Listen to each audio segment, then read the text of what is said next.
Dengue रोकथामको लागि नगर निगमको 47वटा वार्डमा गप्पी माछाका भुराहरू छोडिने भएको छ। मेयर गौतम देवले आज गप्पी माछा छोड्ने कार्यक्रमको आधिकारिक उद्घाटन गरे। यस अवसरमा मेयरले भने सिलगढी शहरमा डेंगूको प्रकोप सुरु भएको छ, तर नगर निगमले यसको सुरुवातमा नै डेंगूको रोकथाम गर्न उक्त पहल गरेको हो। मत्स्य विभागको सहयोगमा सिलगढी नगर निगमको 47वटा वार्डहरूको प्रत्येक जलाशयमा गप्पी माछाका भुराहरू छोडिनेछ। यसबाहेक सहरका नालाहरूमा पनि गप्पी माछा छोडिने तिनले जानकारी दिएका छन्।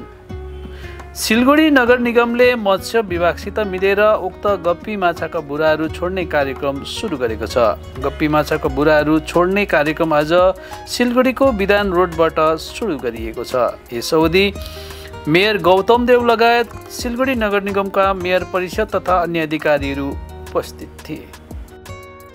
আজকে আমরা সব ওয়ার্ডে এই গাপ্পি মাছ বিভিন্ন জায়গায় আমরা যেখানে জলাশয় আছে ছোট ছোট, শিলিগুড়িতে খুব বেশি জলাশয় নেই, এখানে এই ফাউন্টেনটা আছে গোস্বপালের মূর্তির সামনে।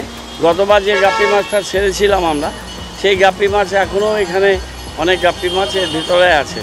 এখানে আমরা ছাড়লাম ফার্স্ট ফেজে 47টা ওয়ার্ডে। এই আজকে ফিশারিজ ডিপার্টমেন্টের সহযোগিতায় তাদের সাহায্যে আমাদের এই কাজটা চলছে এবং আগামীকালও আমাদের এই গাপ্পি মাছের প্রোগ্রামটা চলবে।